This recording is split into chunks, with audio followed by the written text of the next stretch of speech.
Assalamu alaikum everyone. Today we're continuing from verse 21, inshallah. We'll start with the recitation as always. أعوذ بالله من الشيطان الرجيم. بسم الله الرحمن الرحيم. أم حسب الذين اجترحوا السيئات أن نجعلهم كالذين آمنوا وعملوا الصالحات سواء محياهم ومماتهم ساء ما يحكمون وخلق الله السماوات والأرض بالحق ولتجزى كل نفس بما كسبت وهم لا يظلمون أفرأيت من اتخذ إلهه هواه وأضله الله على علم وختم على سمعه وقلبه وجعل على بصره غشاوة فمن يهديه من بعد الله أفلا تذكرون وقالوا ما هي إلا حياتنا الدنيا نموت ونحيا وما يهلكنا إلا الدهر وما لهم بذلك من علم إن هم إلا يظنون وإذا تتلى عليهم آياتنا بينات ما كان حجتهم إلا أن قالوا ائتوا بآبائنا إن كنتم صادقين قل الله يحييكم ثم يميتكم ثم يجمعكم إلى يوم القيامة لا ريب فيه ولكن أكثر الناس لا يعلمون. صدق الله العظيم.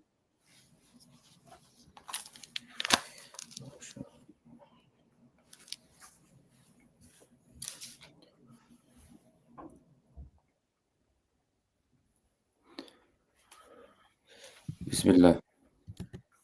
تفضل أستاذ.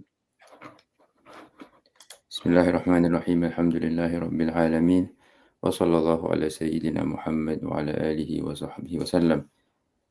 So, some context. Sheikh Muhyiddin Zada, one of the commentators on Imam al-Baydawi, he reminds us about the preceding verses that differentiate between the muttaqeen and the zalimeen. Right? We know how in the previous verse it says wa inna adh-dhalimina ba'duhum awliya'u ba'd wallahu waliyyul muttaqin. There's a difference struck between the zalimin who are friends of each other, benefiting each other in this life, but then in the next life they won't have anyone. And for the muttaqun, Allah is their protector and their protecting friend. So then what comes now is another, Allah is striking another comparison between those who do good and those who do evil. Al-muhsinun wal-musi'un. Those who perform sins and those who believe and perform good deeds. What did others read from the Tafsir in this comparison? Yeah, it really flows on, like you said, between the Zalimin and Muttaqeen, the difference shown in that verse. And also the one right after Hadha Basair. These are clear signs. Imam Baqai says the Basair is for those who, Linnas, for the people, for everyone, but a special guidance and a special rahmah for those people who have yaqeen. The verse immediately. And then he says in a way, the word hasiba, yani it normally means there's already something else being discussed. And do they it's as if it's like ma'tuf on something else. It's building on another previous thought.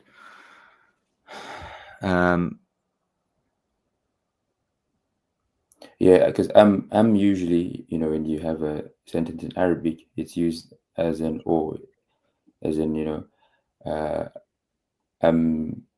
you know, لحما أكلت أم خبزا, right?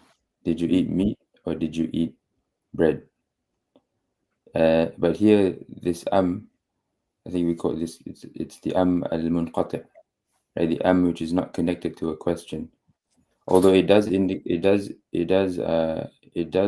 provide some meaning of there's something prior, and then now there's something else, right? Yeah. But Even I should actually.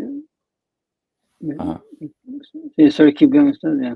Imam Bukhari says it's as if the basira and the aql, if these two could not guide them on one thing, or they thought that they're equal, which is so against the wisdom of Allah subhanahu wa ta'ala, because he says the least person of the least intellect, least human being, if he has people working under him and some obey him, some don't obey him, he will treat them differently, like the person with the least intelligence.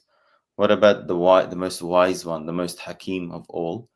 Does it make sense for him to treat these two? So it's as if there's some sort of he plays on that atif theme, as if it's building on already, as if they've got one wrong, false belief, and he's like another one on top of it.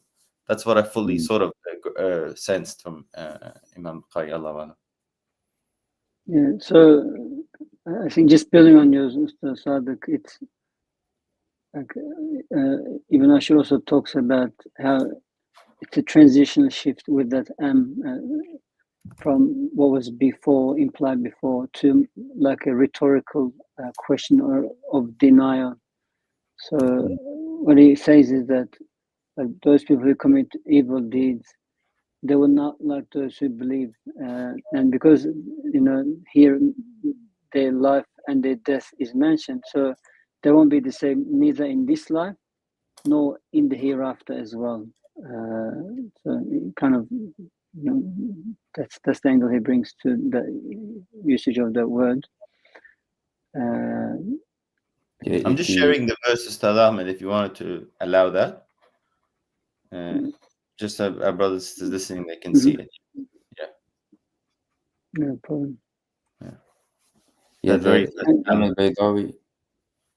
al-Baydawi, he mentions that the here is can be understood as the huruf bal and the hamza, right? Rather than hasiba, it's bal ahasiba alladhina, right? Rather, so as you mentioned, Ustad Ahmed, it comes as a rhetorical question, but the rhetorical question is rejecting the assumption that they're the same. Do you think, or do they think? Do they think that those who perform sins, that Allah would make them the same with those who believe and perform good deeds, that they would be the same in this life and the next? It's a strong rejection of that claim. It gives a bit of a asbab and nuzul here, the reason for revelation. It mentions that like the people like Utbah, Shayba, Walid ibn Utbah, they would say to like people like Ali radiallahu anh, Hamza radiallahu anh, and some of the Muslims, that you're on nothing. So what you're standing on, you're talking about hereafter. I guess this, especially this verse, is as we mentioned, denial of the hereafter, of Ba'ath, the resurrection. And so they would say, look, even let's say if it was to exist, hypothetically speaking, لحالنا أفضل من حالكم في الآخرة. So our state in the hereafter will be better than your state, just like our state here in this world is better than your world. So the محياكم and محياهم ومماتهم, right? It says are connected in that case. So either these verses, Ibn Ashur says that either these verses came around the time that they were talking about these things, or it was a frequently mentioned thing anyway, that these verses just addressed that kind of thinking. Mm-hmm. Yeah, it's a rejection of that sameness. Because there's Imam al-Baydawi, he mentions two perspectives regarding the hum in mahyahum, sawa'an mahyahum wa mamatuhum. Here it means that their life in this world and their death will be the same, right? But the hum here, the question is, what does the hum refer to? Right? If the hum refers to only the disbelievers, right, they're saying, I think this is in connection to what you mentioned, Ustad Ahmed, where they said, our lives, our lives in this life are better than yours, and it will continue to be the same in the next life, better than yours. But that's rejected. No, right? It's not going to be the same. You might have comfort in this life, but next life it'll be filled with punishment, as opposed to ni'mah, it'll be niqmah, as opposed to the believers, right, where they are in both worlds, with the honor of Allah. So they as in believers don't change, right? This life they're honored by Allah through obedience of Allah, listening to the Prophet sallallahu alaihi wasallam, listening to the Huda, following that, and then next life they're honored with reward. So in a way, across this life and the next, the believers are the same, right? But the disbelievers you can see that there's a difference, right? Yeah, so that's one perspective. Yeah, the other. Yeah, Fadl. Sorry. I'll speak about the other perspective later. Keep on going. No. What is that? Because I was wondering. I read somewhere. Could it be that externally the life in this world could be like they're equal? Because the whole point of the verse is how evil, how wrong is their judgment. Their judgment that their hereafter is equal is the biggest. It's very obvious. That's going to be very different. But perhaps this life could be equal externally, although internally the believer is like living in, like he's got the seed of Jannah within his internal batini life, but externally he could be poor, he could be, be tested the same way as a non-believer is. Was that the second opinion you're going to mention? Let me read. So here, the first one is المعنى إنكار أن يكون حياتهم ومماتهم سيين في البهجة والكرامة كما هو للمؤمنين. So that's where the dhamir refers to the disbelievers only, right? Rejecting that their life and their death are the same in terms of happiness and honor, like the believers, right? But we know it's not the same, right? In the second one, it says إنكار أن يستووا بعد الممات في الكرامة أو ترك المؤاخذة كما استووا في الرزق والصحة في الحياة, right? So this is where the pronoun refers back to the believers and the non-believers. So in the dunya, the believers and the non-believers are the same in terms of the fact that they're given rizq and they're given health. There might be differing degrees, but in terms of being responsible for their actions, both believers and non-believers receive provision and health. So they're the same. But in the next life, they'll become different, right? Where the believers will receive honor and they won't receive, they won't receive punishment, but the disbelievers will receive that. So it's like the first understanding is that is without reference to the believers. The disbelievers think, okay, we're great in this life, so we'll be great in the next life, without reference to the believers. The second one is, okay, they're looking at themselves as a group, right? Where we're the same, both of us are the same in terms of rizq and health in this life, and this claim, okay, we're going to be the same like you as well in the next life, we will be rewarded. But then that's not true. Yeah. We could think of it perhaps just three stages. Like there's the life, and then the point of death, and after death, right?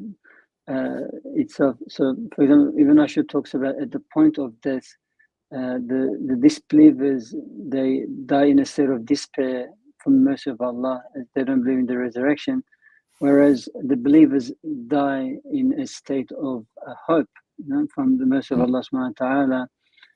But then you talked about rizq and health. So there's a mental well-being as well, which is very important. Like while what's apparent could be the same, or disbelievers could have a better position than, let's say, believers. But Imam Sa'id Nursi says the one he sees good thinks good, and the one he thinks good takes pleasure from life. That like a believer can give meaning to what's happening around him, the suffering, the evil, and like we're seeing, mashallah, the people of Gaza, for example, despite going all the difficulty, mashallah, they're still holding up.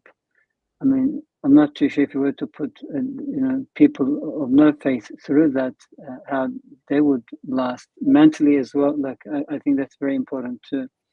So the believers could be in a better mental state. I guess that's the point that I'm getting to in this world. That's what as well. Prophet emphasized, عجبا لأمر المسلم إن أمره كله له خير. How wonderful is the state of the believer, and he's highlighting the mental state. إن أصابته سراء فشكر فكان خيرا له وإن أصابته ضراء فصبر فكان خيرا له. If good things come his way, he's thankful, and that's good for him. But if harmful or negative things come his way, darra, or difficult times, and he's patient, that's also good for him. So mentally, he should be in a state where he's benefiting both ways. He's continuing to rise. That mental state is very important, particularly in this world, particularly when we see that it can appear like they're the same. Or a lot of the times it appear like the people that ijtarahu sayyat. I really like the language of that. It's not, amilu sayyat. It's Imam Baqai says, like, they go at it like, what does he say? فعلوا بغاية جهدهم ونزوع شهواتهم. They pounce on the bad deeds with the utmost effort.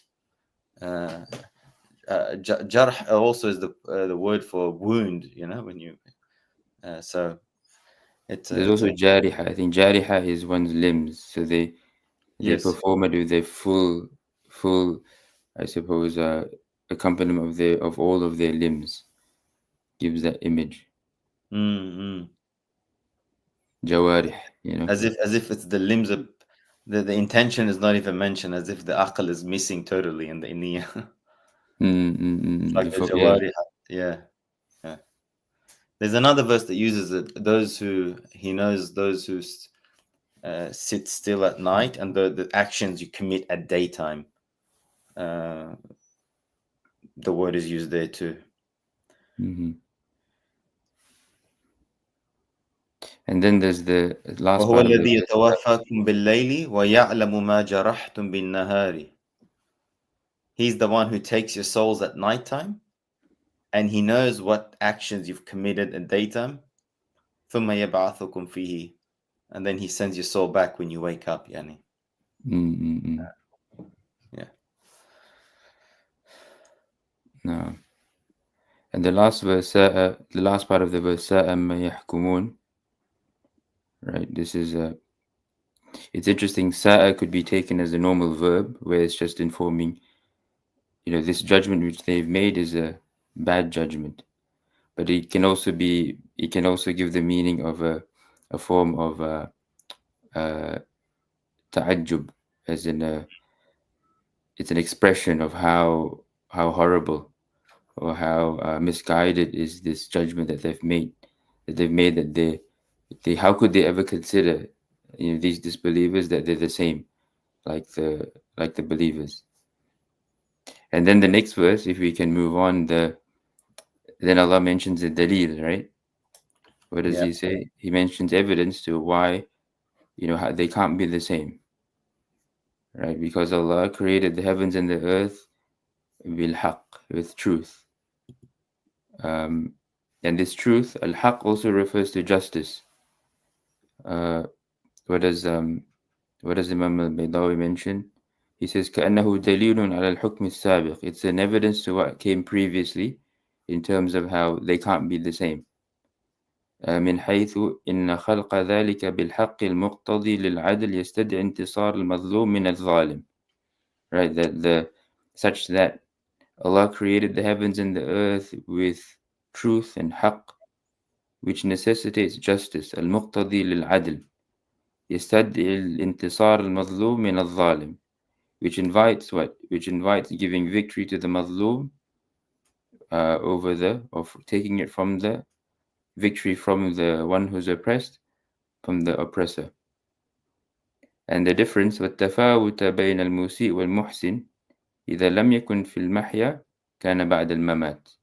And if the apparent difference, right, if the difference between the wrongdoer and the good doer does not become apparent in this life, it'll become apparent in the next life. This is, this is the nature of Allah creating the universe in this way with justice. And today, when we see it, the preciseness of the universe, how everything follows the laws of mathematics, it's so precise and accurate. You can really see that the heavens, samawat and ard, is created with truth. It's so accurate. Now, someone who so precisely measures, for example, for one animal, he gives the attacking mechanisms. Let's say a bat can fly in the dark, for the pitch black dark, and be able to avoid hitting a sharp wire. And then at the same time, the prey which he's attacking can defend itself. His adala shows that for even animals that attack one another, he's given attack mechanisms and defense mechanisms. It's so absolute in this world. The fact that this universe is so precise and accurate, and it follows the law so precisely, it automatically points that there must be a hereafter, that in terms of human affairs, justice would also be restored. So it's like this verse is mentioning the first half, the adala and the justice of Allah subhanahu wa ta'ala in this world that we see physically, and it's pointing and proving that as a proof that, well, the one who establishes such justice and accuracy in this world will definitely carry it on to the next world, so that he may reward every soul for what it has committed. It's a nice way to, as Ustaz Abdul Hadi said, that whole sentence, وَخَلَقَ اللَّهُ السَّمَاوَاتِ وَالْأَرْضَ بِالْحَقِّ. Even I should say it's a parenthetical sentence. So it just comes in as an interjection. You're reading about life and death, and all of a sudden it goes to the creation of the heavens and the earth, and then it goes back to the primary topic. But it's a beautiful interjection to, as Ustaz Sadri, I think, put it beautifully, to remind us. But Imam Bukhari does not see it as a parenthetical sentence. He sees it as part of the proof for the hereafter, and how evil is the judgment of those who say these guys are the same in this world. Well, it can't be. That's what well, even I should say the same things too, like as you said, in terms of it being a proof. But he says that the wow as well is same concept too, and the whole sentence there. But I guess the result that they accomplish is the same. So. I understood from when you said parent, as if it's like just a sort of not just connected. To build on the argument, to build an argument, and then based on that continue. All right, now coming to the highlight verse, next verse.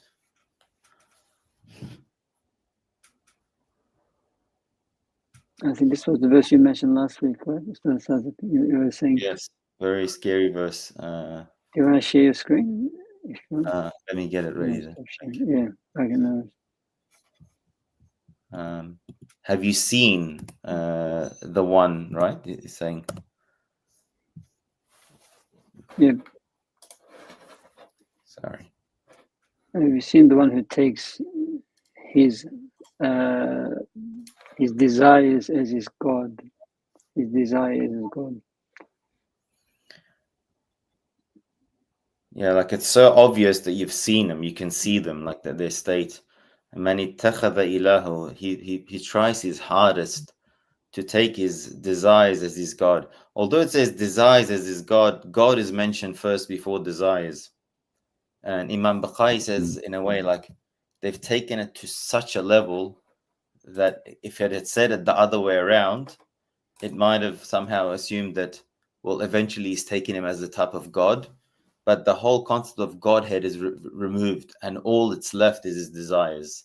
With the taqdeem of the ilahahu hawahu, he makes a connection along those lines, if I understood him correctly.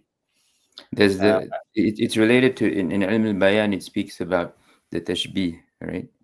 The here you can think of it as hawahu ka ilahihi. As in if you look at the basic sentence, because you have it, the tashbih in the English, it's the simile, right? In English we can say Zayd is like a lion, right? Zayd is like a lion, and then you can go up one step and say Zayd is a lion, right? And then you can go third step up, you can say the lion is like Zayd. Yeah. Right, how it's like the degrees are going up, right? Yeah. So here the if you were to take the basic level, it would be ittakhadha hawahu ka ilahihi. It's as if it's like a God. Because why? Because they're obeying their desires, just like how you'd obey your God, right? But they're not literally obeying, because they don't actually see it as a God, but it's as if it's like a God, right? But when you take away the like, right, ittakhadha hawahu ilahahu, he's taken his desires as a God. And then you switch it around, ittakhadha ilahahu hawahu, that it becomes even more, as you mentioned. So in the previous, even more emphatic. Yeah, Ibn Ashur mentions there is also tashbih al-baligh. He says baligh, there's the normal tashbih, and then there's the tashbih baligh, where the like is dropped, and there's the tashbih maqlub, where it's flipped, even more emphatic. So here it's like flipped, right? He takes it so much. Yeah. Imam Baqai says so much that there's nothing حول وصف الإله حتى صار هوى لنفسه. That he's the sifa of godness is his hawa has become its God fully. Yeah, like the maqlub type stuff. Because normally when you try thinking about it, you normally read it the other way around in your mind. Man ittakhadha hawahu ilahan aw ka ilahin, like Ustaz Abdul Hadi said. Yeah, that's it should be understood in that way. But because the Arabic is such a subtle language, when the two sides are switched, it doesn't mean that we're switching it in meaning. It's just meaning that it's increasing it in emphasis. That's right. why it's translated as, those who have taken their own desires as their God. You might ask, okay, why is it not the way as it's mentioned in the Arabic? Well, that's the intent. The switch is to increase in emphasis. But the English reader will sometimes not notice the emphasis. Yeah, definitely. Because it's like when we say iyyaka na'budu wa iyyaka nasta'in. If you don't pay attention, it means you and only you exclusively do we worship. Yeah. All that exclusivity is not emphasized sometimes with the translation. Yeah, that's true. And then God has left them to stray knowingly. Now here it's a bit of a difficult word sometimes. We struggle to understand, but here it says God has left them. It's a bit of a... Whose translation is this? It's probably... I'm not sure actually. Mustafa Khattab, I think. It's Mustafa Khattab. Sort of brackets. But the Arabic technical word is like Allah has misguided him with his knowledge or upon his knowledge. So someone who takes their desires to that level where they worship it. And by the way, if I'm not mistaken, there's a hadith that no one's iman reaches completion until his hawa follows what I've come with, the Prophet says. So what we need to do as believers, when you read these verses, and again I remind us, as yes, Imam Baqai also give us a context. He explains one of the Mukhadramun, one of these elderly men who lived in Jahiliyyah and in Islam. He said, we used to make a god out of stones, and then when we found a more beautiful stone, we'll take that up as the new god and start worshipping that, and put milk on it and do tawaf around it. So it was really, it just shows the misguidance from their times. But for our purpose, when we read this, we have to make sure to see, are our desires and all that, are they following in line with the Sharia, with Islam, with what pleases Allah? So Imam Bukhari says they've taken it so wrong that knowledge, despite their knowledge, they still continue to be misguided. And then because the context of this discussion is about idlal, being misguided, it mentions how their ears are closed to listening to the revelations, because the verse of the Quran began with talking about the ayat of Allah, the seeing and the hearing ones. But here the hearing is closed first, because that's the first way to stop the misguidance. And then their heart is closed, sealed, and then their eyes are even blinded, because you can have someone who's deaf, but he can follow a sign when he physically sees it.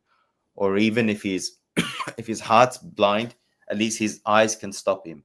But this is like the worst type of animal, that is deaf, his heart's closed, and nothing can, even sight cannot guide him.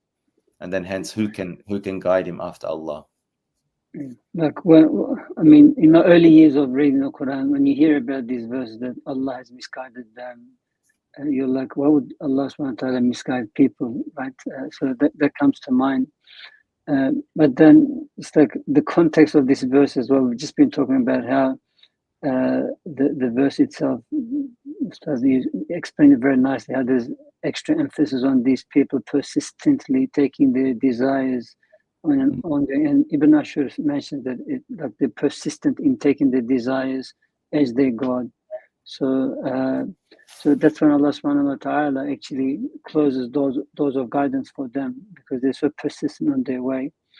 And there's a hadith, I think, this verse, I think I now understand why you think this verse is very important, or perhaps from my angle. But when I read the hadith from Abu Darda, when the Prophet says, look, when a man wakes up in the morning, his desire, his actions, and his knowledge gather together. If his actions follow his desires, then his day is a day of loss. But if his actions follow his knowledge, then his day is a day of success. So, and we know that this hadith. It's Abu Darda. It's from Abu Darda. It doesn't mention. No, it's from the Prophet. No, it doesn't mention that it's a hadith. It says from Abu Darda radiallahu anhu. So Okay. I'm not too sure. All the three: his desire, his knowledge, and his actions. Actions, yeah. So if his actions follow his desires, it's a day of ruin. But if his actions follow his knowledge, then it's a day of success. And it reminds, like we're talking about how this surah keeps drawing parallels, right? And the one of the parallels is between following your hawa and following, the Sharia, or Allah subhanahu wa ta'ala's law. If I think in this case, perhaps knowledge could represent the law of Allah subhanahu wa ta'ala, and then the desire is your hawa anyway. So just the emphasis on following, making sure that we follow not our desires, but Allah subhanahu wa ta'ala's ordained. Just on the section on the verse, on Allah's misguidance, وَأَضَلَّهُ اللَّهُ عَلَى عِلْمٍ.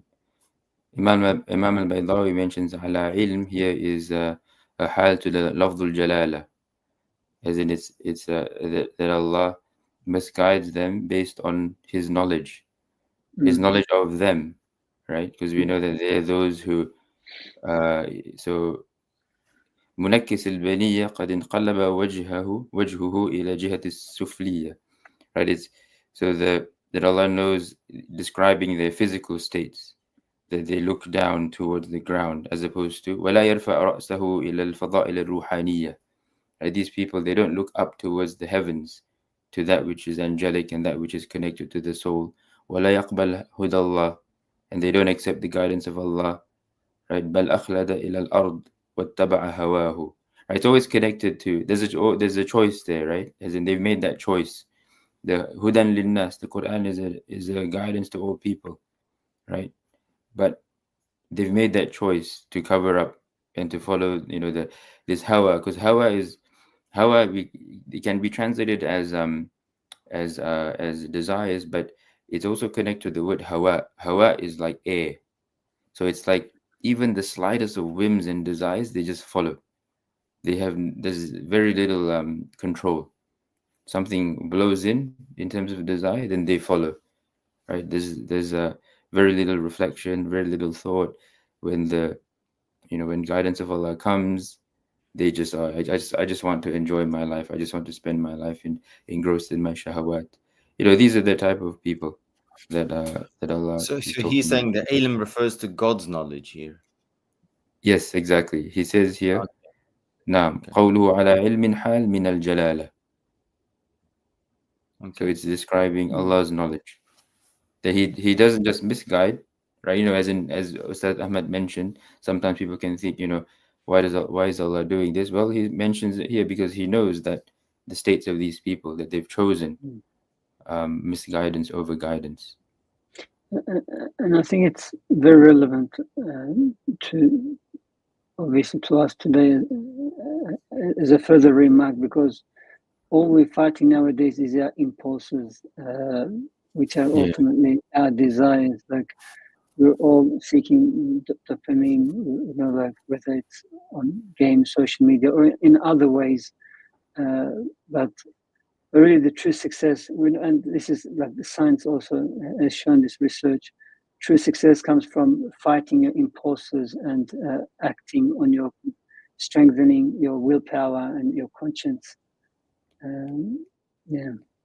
Just a few verses before this, it says, ثُمَّ جَعَلْنَاكَ عَلَى شَرِيعَةٍ مِّنَ الْأَمْرِ. Then we've made you, oh my beloved Prophet, on top of this blessed Sharia. فَاتَّبِعْهَا, so follow it. وَلَا تَتَّبِعْ أَهْوَاءَ الَّذِينَ لَا يَعْلَمُونَ. And don't follow the desires of those who don't know. And then so that's been mentioned. And here again, desires. There's a narration I have of Ibn Abbas that he says, whenever the word hawa is used in the Quran, it's always used in a negative way. Allah's always straight away, there's them of it. I can't think of the English word right now. And you're right, whenever, for example, فَلَمَّا زَاغُوا أَزَاغَ اللَّهُ قُلُوبَهُم. When they went astray, Allah let them go further astray. Or as we read in Surah Kahf, says Ahmed, وَلَا تُطِعْ مَنْ أَغْفَلْنَا قَلْبَهُ عَنْ ذِكْرِنَا. Don't obey one who we've made his heart ignorant of our dhikr. وَاتَّبَعَ هَوَاهُ وَكَانَ أَمْرُهُ فُرُطًا. And he followed his desires, and then his matters are always extreme. So it's always in a negative way. So we ask Allah subhanahu wa ta'ala to make our desires follow our knowledge, and our knowledge follow His knowledge, His laws, inshallah. So that our biographies, if someone was to write our biography, they wouldn't put this verse as a summary of our biography of our life. Sometimes currently, if you look at our own personal lives, you feel like this verse is the summary of our lives. The title of Hafizan Allah. May Allah protect us from them. Just from a balagha standpoint as well, there's two things. It's translated afara'aita. It's translated as have you seen. However, from a rhetorical standpoint, it's a question, but it's understood to be a command. Akhbirni, inform me. Inform me, O Muhammad sallallahu alaihi wasallam, of the one who has taken, who has taken their desires as a god. Will they ever be guided? And then the last part of that section says, فَمَنْ يَهْدِيهِ مِنْ بَعْدِ اللَّهِ. Who will? This is a question as well, but it's a negation, right? Who will guide him after Allah? Yeah, and basically, rhetorical question. Nobody.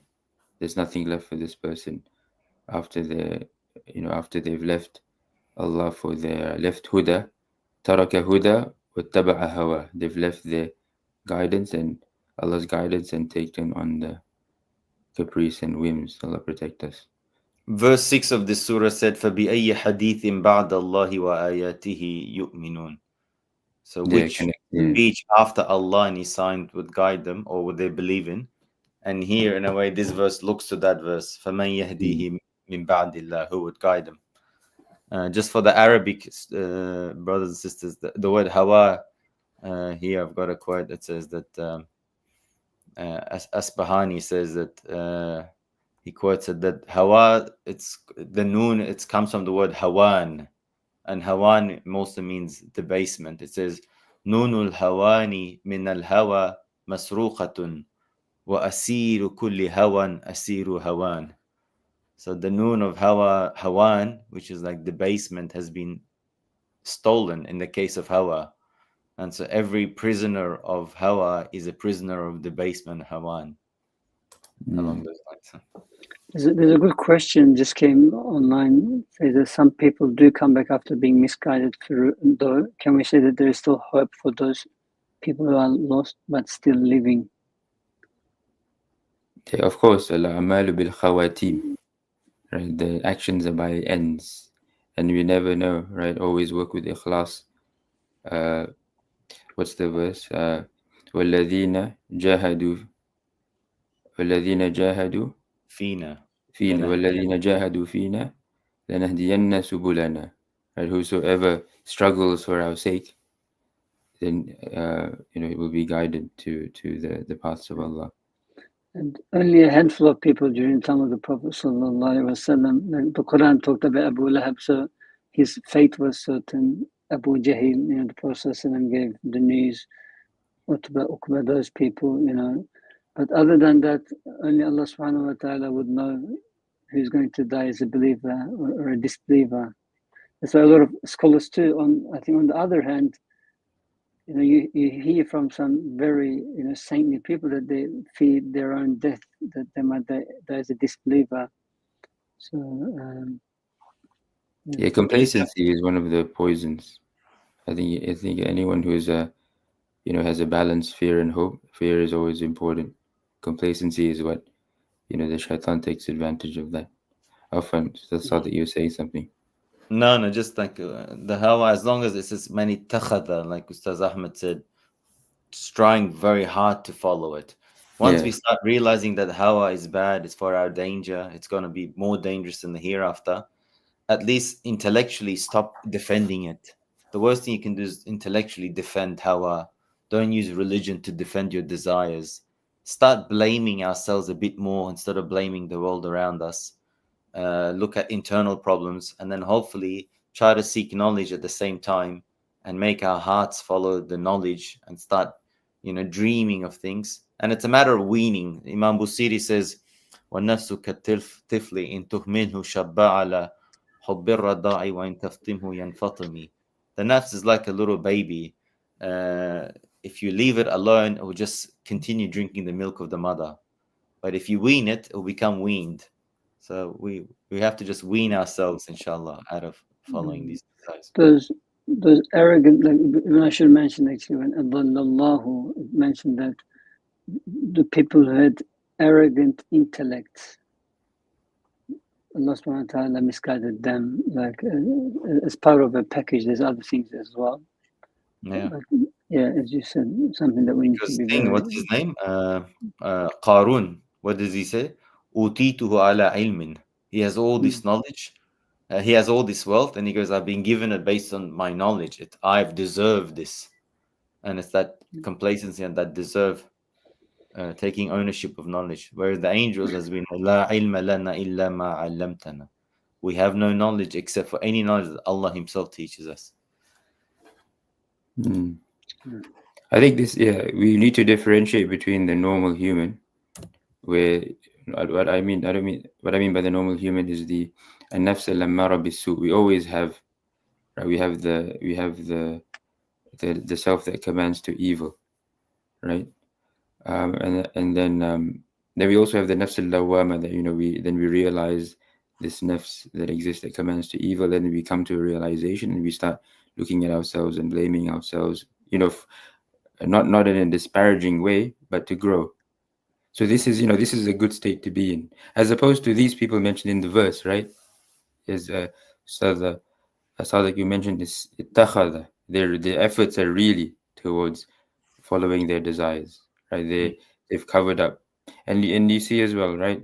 What they claim after. If you go to the next verse, وقالوا ما هي إلا حياتنا الدنيا نموت ونحيا وما يهلكنا إلا الدهر, right? So this highlights, these are the type of people that are being spoken about in this verse. They say that it's only this life, we'll die, right? He says, no, you will die, we will live, right? As in, it doesn't speak about resurrection. This could be speaking about a type of tanasukh, as in a what's the word in English? The you know how people die, and then some people believe that they come to life in this life again. Incarnation. Incarnation, Yeah. no? Reincarnation, yes. Reincarnation. Yeah. Reincarnation. وَمَا يُهْلِكُنَا إِلَّا الدَّهْرِ, right? It's a belief that Allah has that there's no God of ultimate power. It's just time that destroys us. This is laws that just slowly wither us away, and that's it. Exactly, right? It's a rejection of both the qiyamah, resurrection in the next life, and also a rejection of Allah as the ultimate doer, right? It's it's quite similar actually to what scientific materialists believe in today, right? There's no the resurrection, and it's, as you mentioned, physical laws that run the universe. There's no al-qadir or al-qadir, al-mukhtar, right? The one who has ultimate power, the one that chooses, the one with knowledge that creates every single instance. It's a rejection of that. So that's what this verse is speaking about. If we notice this whole few verses that we're going to be covering today, from like 21 to 26, it's all about the hereafter. Like it's the core thing. Whereas, like you're right, the primary meaning is those disbelievers in the hereafter. In this verse, it clearly shows that, it shows their thinking, but they actually uttered this probably as well, that we only have this life, and we live and we die, and nothing destroys us. And then the Quran says again, they have no knowledge of this. They're not saying this with any knowledge. All they're doing is speculating, basing it on guesses. In hum illa yadhunnun. It's not based on evidence, because Islam is based on evidence, right?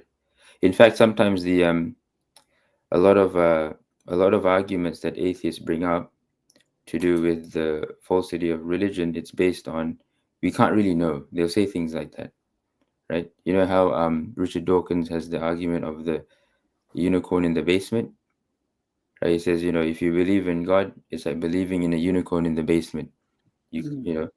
But the difference between the unicorn in the basement and God, there's no evidence of a unicorn in the basement, right? It's like, but with Allah, the universe points to Him, the neediness of the universe, the fact that the universe, has had a beginning, so it needed a creator. So it's a very logical, evidence-based religion. So to equate between the two is, is falsity.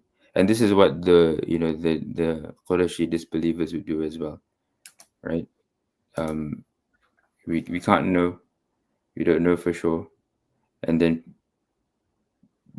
people who haven't been grounded, and it happens unfortunately if people haven't studied their deen, they can actually start to think, oh yeah, maybe my religion doesn't have evidence. But no, if you just look hard enough and you study, in fact, if we just reflect on the signs of the universe, right? Early on in the surah, inna fi samawati wal ardi la ayatin li mu'minin, right? So so there's once again parallels here. These are what the disbelievers of the Quraysh would say, but then we have our answers, right? Those who reflect.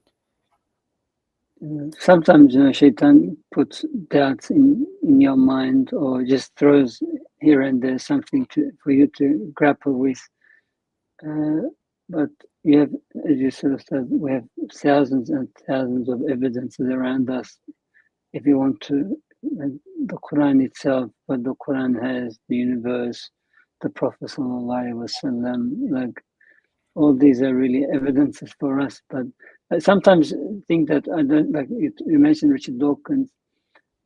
I don't think they would have read the Quran, even if they have, it'll be at a very surface level, it'll be with an agenda, with bias. So, as we know, the biggest evidence is Quran. The whole, anyone who comes to it objectively, they can't close their eyes to the sun. Subhanallah. All right. And then, if the verse continues, how are we going with time? Yeah. And then when our signs are recited to them, again, Imam Baqai says, recited continuously by a reciter, any reciter who was, tutabi'u, clear signs are recited to them. Their only proof, or what they bring as proof, is then bring back our forefathers if you're indeed telling the truth.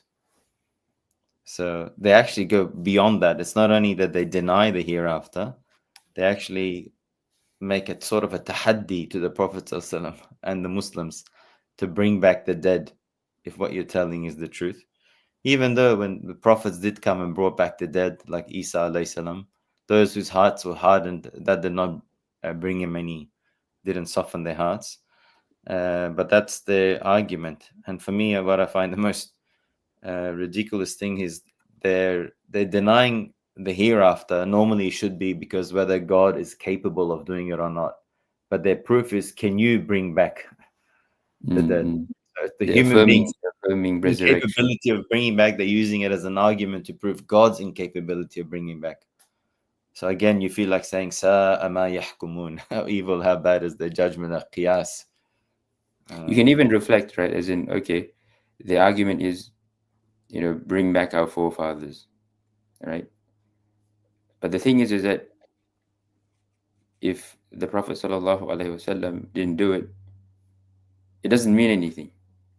Like it doesn't lead to the conclusion which they wish to lead it to, which is that Allah can't resurrect. No, it's just that Allah chose to not do it. Do you know what I mean? It's like they believe that they believed at that time that this was such a great proof, but no, it's that Allah's wisdom dictated that He doesn't resurrect anyone during that time for the Quraysh, right? Rather, He'll do it later, right? Imagine Abu Jahl's father was resurrected. And he said, yes, I saw the barzakh and I saw the hereafter, and everything this prophet is saying is the truth. Then such signs like that, they rip the curtain so much that it's like if an angel comes down. Allah subhanahu wa ta'ala's rahmah does not give those signs. If those signs come, their fate would have been determined then and there. Like Ustaz Ahmed said, a lot of people rejected the Prophet, but eventually they believed, right? Yeah. Only a few of them died on kufr. But if Allah SWT had initially showed them all the signs, or even the greatest signs that they were asking for, well, then the test of this life goes away. And then the whole wisdom of the life to see who believes in the unseen and who doesn't. This type of a miracle asking is almost like asking, bring the unseen to the seen, and then we'll believe it. But there's no value in belief in the seeing. Abu Jahl believed in the sun, and so did Abu Bakr as-Siddiq radiallahu anhu. It's their belief in the unseen that made them the highest of the high and the lowest of the low. Yeah. Well, I mean, that as well, Sadiq, but we know that this is not a real authentic question. It's the Quran says, if you were to bring down a book to them, if an angel was to come down, if we were to pour, blessings from the earth, and they still wouldn't believe. So they would find excuses, like when the Prophet split the moon, what did they say? They said, Muhammad Hasha, and magic reached the heavens, right? Like they even found an excuse for that, unfortunately. So these questions don't make a difference. It's not a real question. It's trying to ridicule. Exactly. They're not there to believe.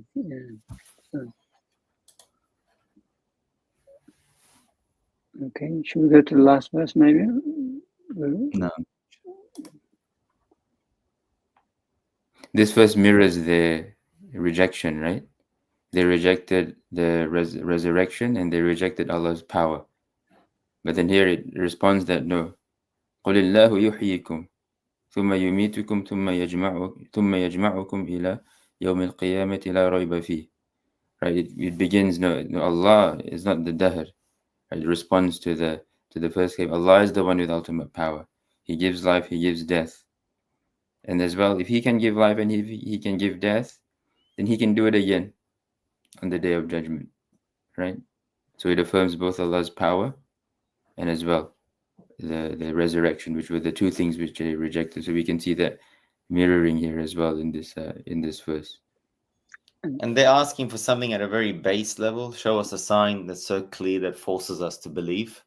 But Allah subhanahu wa ta'ala in the next verse takes them out of His rahmah for this ummah, doesn't give such signs, so He does not destroy them, but it raises them one level higher and takes them to real proof of aqli, because it says their proof, it's almost used satirically in the first one, ma kana hujjatahum.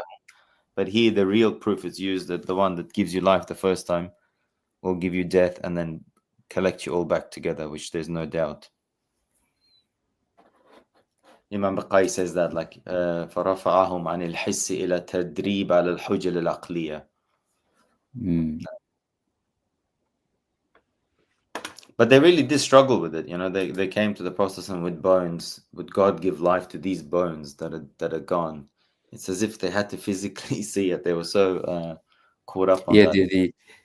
As in وَهِيَ رَمِيمٌ in Surah Yasin. It says, you know, when it's totally dust. Yeah, it's totally growth in intellect, as in the mahsus, or the directly observed, is the lowest level of knowledge, right? The mahsus. Yeah. Right. Yeah. You know, the kids, they don't understand the ghaib.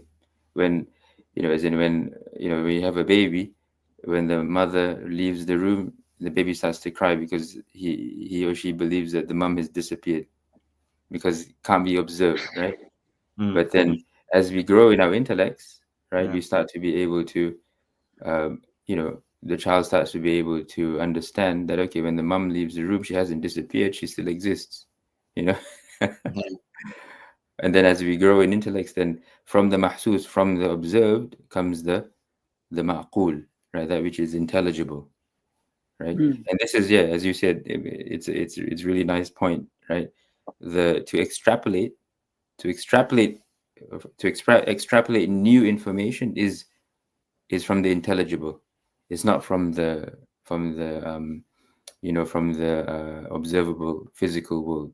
You said the Quraysh would go to the Prophet sallallahu alaihi wasallam with these bones because they were just trapped in the physical, right? Trapped in the observed. And that's the problem with the hawa, right? The hawa, if someone follows their hawa, their desires, they limit their experience to the physical world, right? Physical pleasures, whether it's bodily pleasure, tastes and smells and visions, it's very dangerous, because then the body isn't used to reflection on the signs and thinking about things at the intelligible level, thinking and reflecting on the ghaib, right? So subhanallah, right? As in there's just that so many connections we can draw, and for our growth, right? And highlights once again the huge benefit of Ramadan. When we fast, right, we step away from these mahsusat, we step away from these physical pleasures, so we can unveil the part of our soul, the part of ourselves that rise and can experience the ghaib, the unseen. And we know as well, reflecting more on our minds become more clear. It's all benefits of being more disconnected from the physical realm. And it's subhanallah, like for me, just as a tangent, when I hear the three of the Khulafai Rashidin agreed on a particular matter, let's say Taraweeh is 20 rakats. In my opinion, like, there's no point to even consider another opinion after three of the Al-Faruq, Dhul Nurain, Damat Rasul agree on three things. There's no point. Now, put the Khulafai Rashidin aside, all the prophets have come: Jesus, Moses, Nuh alayhi salam, Adam, Ibrahim alayhi salam. Like someone as wise as Ibrahim alayhi salam, all of civilization owes everything they have to Ibrahim alayhi salam. The prophets alayhi salam, they've all said that the hereafter is true. Believe in it. All the like the wisest of human beings, all the books that have come down, And the Qur'an has given us all these proofs. And the universe is the biggest proof. Allah gives life to earth after its death. He gives us life the first time. And usually for us, we know from our experience, doing something the first time is much harder than the second time. All the wisdom, the rahmah. You mean easier. It's more easier. So Sorry. harder, yes. No, you're right. Yeah. It's harder. First time it's harder. The second time it's easier. Mm-hmm. I was told there was one of our teachers, a brother that we knew. He was a famous chemistry teacher. He wrote some notes on the board, and then he rubbed it off. And the students asked him, "Can you write that again?" I didn't write it down. This was back in the days when teachers used to write on the board. I don't know if that's still the case. And he straight away, after the student asked him, you rubbed it off, can you write it again? He gave a class on hereafter. Although he was a chemistry teacher, but he had a himma to teach religion. He goes, of course I can do it again. It's much easier to do it again the second time than the first time. He goes, similarly, for Allah subhanahu wa ta'ala to do it again is وَهُوَ أَهْوَنُ عَلَيْهِ. The Surah Yasin says, right? It's even easier the second time. So we see the signs. Wisdom requires it because this life wouldn't be balanced, it wouldn't be just, and we observe absolute justice. So the fact that absolute justice exists in every sphere but human life, there must be a justice in the hereafter. Everything points to it. And then the consensus of the prophets. Yeah, if those prophets have this consensus, there's la ibra liman yukhalifuhum, which are accepted by millions of people around the world, so, including Christians and Jews as well. So, okay, inshallah. That hadith, to worship Allah as if you see Him. So a lot of people say that's understood to mean an nakhsha Allah kannana narahu, to fear Allah as if we see Him. We ask Allah subhanahu for this iman in the hereafter, ilm al-yaqeen or haqq al-yaqeen. We ask for this type of an iman because that's really the source of all virtues, the source of where we can understand the Quranic. There was a question asked in the WhatsApp group: does the Quran guide us towards worldly benefits? Of course it does, but if you want the Quranic guidance, it's like a GPS for a long journey. You use the GPS to get from one city to another city. This world is just like the car park. You don't use the GPS too much for the car park. You can still find the exit, but the ultimate thing is to get out of this car park and go on the long journey, inshallah. It's a nice way to finish off. Jazakallah khair. Okay, we have one last session left, right, Sayyid Ahmed? Yes, inshallah. We're hoping to, on Thursday morning, we'll be finishing off the surah, inshallah. Inshallah. All right, everyone, take care. Assalamu alaikum wa rahmatullah. Alaikum salam.